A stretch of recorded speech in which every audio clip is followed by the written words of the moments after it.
Hello. Science class में आपको बहुत बहुत स्वागत है। देखो भाई, आप लगातार, मुझे पूरा विश्वास है कि आप लगातार क्वेश्चन कर रहे होंगे, और वो भी किसके, यूपी बोर्ड 2025 का सीएन सेट उठाकर देख लीजिएगा। अगर आपके पास सीएन सेट नहीं है तो जो मेरे बताए हुए क्वेश्चन है उनको आप करते रहिएगा। मैं क्वेश्चन आपको दिखा देता हूँ कौन सा क्वेश्चन इस समय हम करने जा रहे हैं। ये 2025 का सीएन सेट का, देखो ये 2025 का सीएन सेट है, और क्वेश्चन कौन सा है, एक क्वेश्चन नंबर है 5।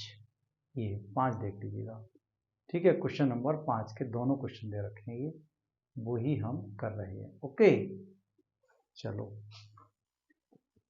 क्या क्वेश्चन है भाई। 2025 का ये कौन सा है, सीएन सेट है। सीएन सेट देखो, पुराने क्वेश्चन लगाने में आज लग रहा है कि हमें लगाने चाहिए, नहीं लगाने चाहिए। देखो, हर समय जिंदगी एक जंग है, और जंग जरूर लड़ना चाहिए, नहीं तो हारे हुए योद्धा कहलाएंगे।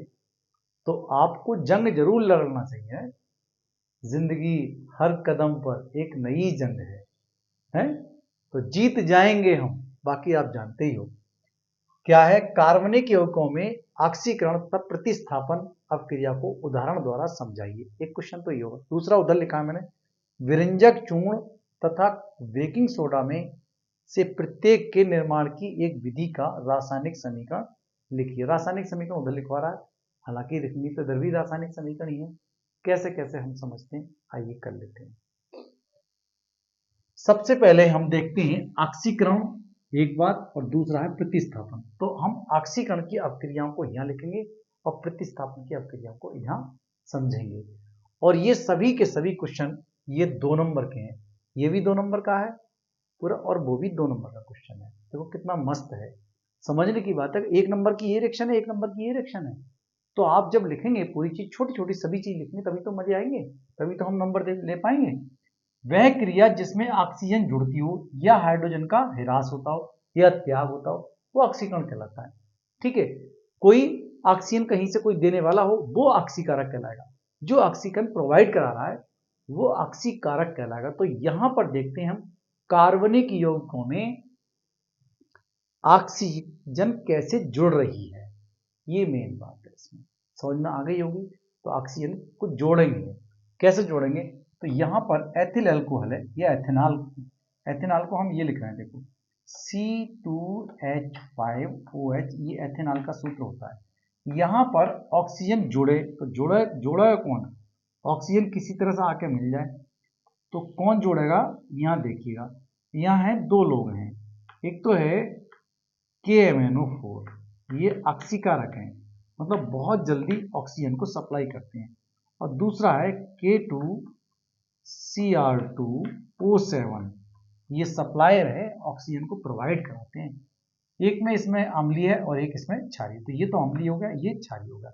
ऊष्मा हम देंगे तो हमें मिल जाएगा क्या, ये मिलेगा CH3COOH, और साथ में H2O निकलेगा, मतलब पानी निकलेगा। समझ गए, ये है एसिटिक अम्ल। इसका नाम क्या है, एसिटिक अम्ल। एसिटिक अम्ल, ये एसिटिक अम्ल है, जिसको हम एथिनोइक अम्ल कह रहे हैं। ठीक है, कब बना है, एथिल अल्कोहल को, एथिल अल्कोहल ये लिख सकते हैं, अल्कोहल। एक रिएक्शन तो तुमसे ये लिखवा रहा है, पूछ रहा है कार्बनिक यौगिक में ऑक्सीकरण की क्रिया करके दिखाओ, तो ये ऑक्सीकरण ये हो गया। ऑक्सीजन सप्लाई इन्होंने ये इनको दे दी, और ये बन गया एसिटिक अम्ल या एथिनोइक अम्ल और जल। समझ में आ गया होगा। अगला देखेंगे, दूसरा है प्रतिस्थापन। वह क्रिया जिसमें संतृप्त हाइड्रोकार्बन तथा हाइड्रोजन परमाणु कोई ना कोई बाहर से आकर के उसको हटा देता है और खुद आकर के जुड़ जाता है, मतलब उसको प्रतिस्थापित, डिस्प्लेस्ड कर देता है। ठीक है, प्रतिस्थापित कर देता है। हाइड्रोजन परमाणु किसी अन्य परमाणु द्वारा प्रतिस्थापित किया जाता है, प्रतिस्थापन अपक्रिया कहलाती है। कैसे करके, जैसे हम समझ रहे हैं कार्बन ये है, कार्बन कोई यौगिक है, जैसे मेथेन ले लेते हैं, मेथेन का सूत्र ऐसे लिखते हैं ना, देखो मैं एक बार आपको समझा देता हूँ, उसके बाद आपके साथ। और क्लोरीन से क्रिया कराएं, लेकिन जब क्लोरीन से क्रिया होती है तो ये सूर्य के मध्यम प्रकाश होते हैं। कहाँ होती है? सूर्य के मध्यम प्रकाश में, मध्यम प्रकाश पूरा लिख रहे, मध्यम प्रकाश में होती है, तेज प्रकाश में नहीं होती है, विस्फोट होने का डर लगता है। तो सूर्य के प्रकाश में क्लोरीन से क्रिया करवाएंगे, किसकी? मेथेन की। तो ये हो गया मेथेन, क्या लिखा मैंने? ये। अब मेथेन का ये क्लोरीन एक परमाणु को हटा देगा और खुद आकर के वहां जुड़ जाएगा। तो ये जुड़ जाएगा तो कैसे जुड़ेगा? देखो ऐसे करके जुड़ेगा, देखो हाइड्रोजन और ये यहां जुड़ गया, मान लिया ये यहां, और क्या बचेगा? जैसे बचेगा ये, तो Cl तो एक यहां बचा, और जो हटेगा वो वाला, तो कितना हो जाएगा फिर? HCl बच गया। समझ में आ गया होगा आपके अभी सवाल ये, ठीक है। तो ये बना, ये क्या नाम है इसका? इसका क्या नाम है? ये अभी तो मेथेन ही है, तो इसका नाम होगा क्लोरोमेथेन। इस चीज को हम ऐसे भी समझ सकते हैं, क्लोरोमेथेन, क्लोरोमेथेन। और ये थी मेथेन, इसको ऐसे भी लिखा जा सकता है, इसको ऐसे करके CH4 प्लस Cl2, सूर्य का मध्यम प्रकाश, तो क्या रह गया? CH3Cl, ऐसे करके, ठीक है। या तो ऐसे लिखें या फिर ऐसे लिखें, एक ही तरह से लिखें। अब इसको फिर हम उठा लाए इधर की तरफ, इसको हम फिर ले आए दोबारा से, दोबारा रिएक्शन संभव है अभी। कौन सा लिखेंगे? सूर्य का प्रकाश। सूर्य का कैसा प्रकाश होना चाहिए? मध्यम प्रकाश। तो इसको फिर दोबारा लाए हम, CH3 ये Cl, और फिर दोबारा क्रिया कराएंगे क्लोरीन से ही मध्यम प्रकाश में, ठीक है। अब की बार हाइड्रोजन, यहाँ 3 थे, अब हाइड्रोजन 2 रह गए, जब पहले था 4 तो रह गए 3, क्लोरीन जुड़ गई, तो क्लोरीन अब भी जुड़ के कितनी हो जाएंगी क्लोरीन? यहाँ 1 थी क्लोरीन, तो अब जोड़ेंगे 2 हो जाएंगी, ठीक है भाई, समझ गए ना। अब फिर भी वो HCl बचेगा, इधर की तरफ HCl हो गया।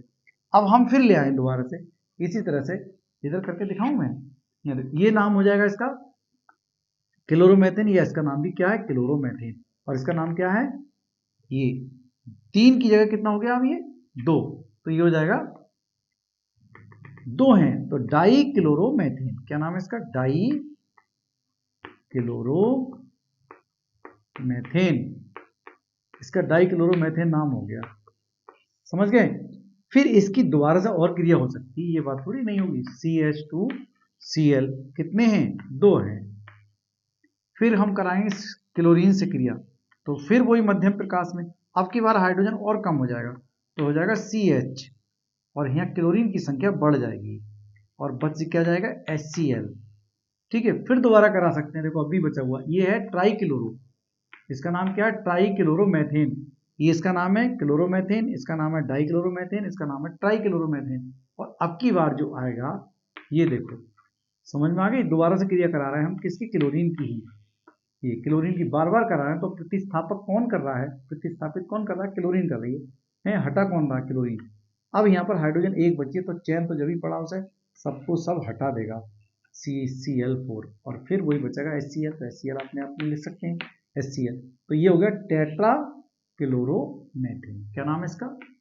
Tetra tetra tetra tetra chloromethane, थोड़ी जगह कम सी लग रही है, क्लोरोमेथेन आप लिख सकते हैं, मैं बोल रहा हूँ इसलिए। ये इस तरह से हम प्रतिस्थापन अभिक्रिया को समझा सकते हैं। देखो 1 नंबर में है ये, हालांकि एक रिएक्शन और है, देना चाहें दे सकते हैं उसको सीधा, अगर ये ना लिखना चाहें तो ये दे सकते हैं, उसने एक ही पूछी है।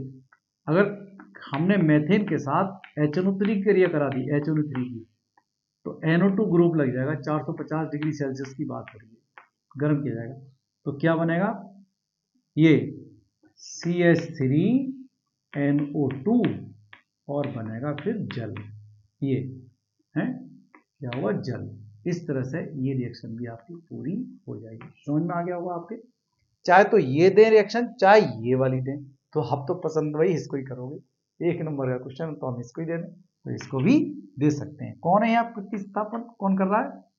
नाइट्रिक अम्ल कर रहा है, किसके साथ? मेथेन के साथ क्रिया कर रहा है, तो हाइड्रोजन को हटा रहा है, और खुद उसके साथ NO2 ग्रुप जाकर के जुड़ रहा है। ये क्या लिखा है मैंने? NO2। ये सब चीज समझ में आ गई होंगी आपको, छोटा लिखा गया थोड़ा सा। चलिए हम अगला क्वेश्चन कर लेते हैं। इसके सेकंड, व्यंजक चूर्ण तथा बेकिंग सोडा में से प्रत्येक के निर्माण की एक विधि की रासायनिक समीकरण पूछता है। तो कोई बात ना, हम व्यंजक चूर्ण देख लेते हैं कैसा बनता है। व्यंजक चूर्ण जब बनता है जब हमने बुझे हुए चूने का सूत्र तो मुझे याद है नहीं है याद, चलो भाई, और इसकी क्लोरीन से क्रिया कराओ, लिख लो। ये क्या है, बुझे चूने को, जब बिजो चूने को हम क्लोरीन से क्रिया कराते हैं या प्रवाहित करते हैं तो इसके बनता है CaOCl2, ये है व्यंजक चूर्ण। और बचा क्या, ये देखो आप, बचता क्या है, देखो CaOCl2, तो फिर हाइड्रोजन बचा और ऑक्सीजन एक तो चला गया यहाँ और एक बच गया, तो ये बच गया आपका पानी। समझ में आ गया होगा। यही है व्यंजक चूर्ण या ब्लीचिंग पाउडर बोलते हैं, या कैल्शियम ऑक्सीक्लोराइड बोलते हैं। कैल्शियम ऑक्सीक्लोराइड या व्यंजक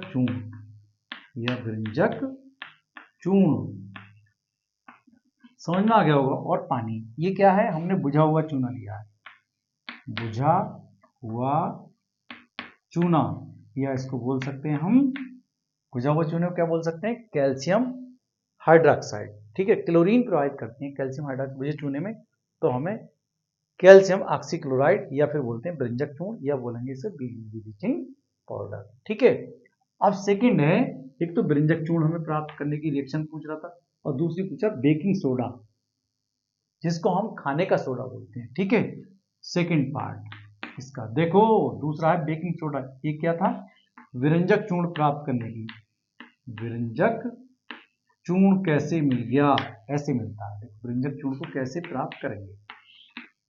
और दूसरा क्या है, बेकिंग सोडा, बेकिंग सोडा, जिसको हम क्या बोलते हैं भाई, खाने वाला सोडा, यहां लिख सकते हैं। कैसे मिलता है, जब नमक का बहुत बड़ा यूज है इसमें, जब नमक को और साथ में जल को, अरे वाह, और कार्बन डाइऑक्साइड को, अरे वाह, और फिर अमोनिया को, इतनी सारी चीजें इसमें मिले, तब कहीं जाकर के क्या मिलेगा आपको, खाने वाला सोडा, जिसको हमने बेकिंग सोडा, NaHCO3, और एक चीज और निकलती है इसके साथ में, वो निकलता है NH4Cl, अमोनियम क्लोराइड बना और खाने वाला सोडा, या बेकिंग सोडा लिखते हैं हम इसको, बेकिंग सोडा लिखना। और ये क्या, अमोनियम क्लोराइड, समझ में आ गया होगा। अमोनियम क्लोराइड या बेकिंग सोडा जब बनता है तो क्या बनता है, अमोनियम क्लोराइड बनता है साथ साथ। ठीक है, क्या है, नमक, जल, कार्बन डाइऑक्साइड और अमोनिया को जब मिलाते हैं, ये सब शब्दों में लिख सकते हैं, यहां पर मिलाते हैं तो हमें बेकिंग सोडा और अमोनियम क्लोराइड भी प्राप्त होता है। समझ में आ गया होगा। सब कुछ तैयार हो गया। इस तरह से रिएक्शन पूछी थी, मैंने आपको रिएक्शन लिख के दिखा दी है विस्तार पूर्वक, जैसे 1 2 3 4 चीज शामिल हुई है। इसमें क्या, बुझा हुआ चूना और क्लोरीन को प्रभावित करते हैं, तो बुझे हुए चूने में क्लोरीन प्रभावित करते हैं, तो हमें क्या मिलता है, व्यंजक चूर्ण हमें प्राप्त हो जाता है। जैसे मैं बोल रहा हूँ वैसा आप लिख सकते हैं, और नंबर आपको पूरे फुल मिलेंगे, एक नंबर भी नहीं कटेगा आपका। ठीक है, और वीडियो अच्छी लगती है तो क्यों अच्छी लगती है जरा थोड़ा बताएं मुझे जरूर, है। Thank you, have a nice day.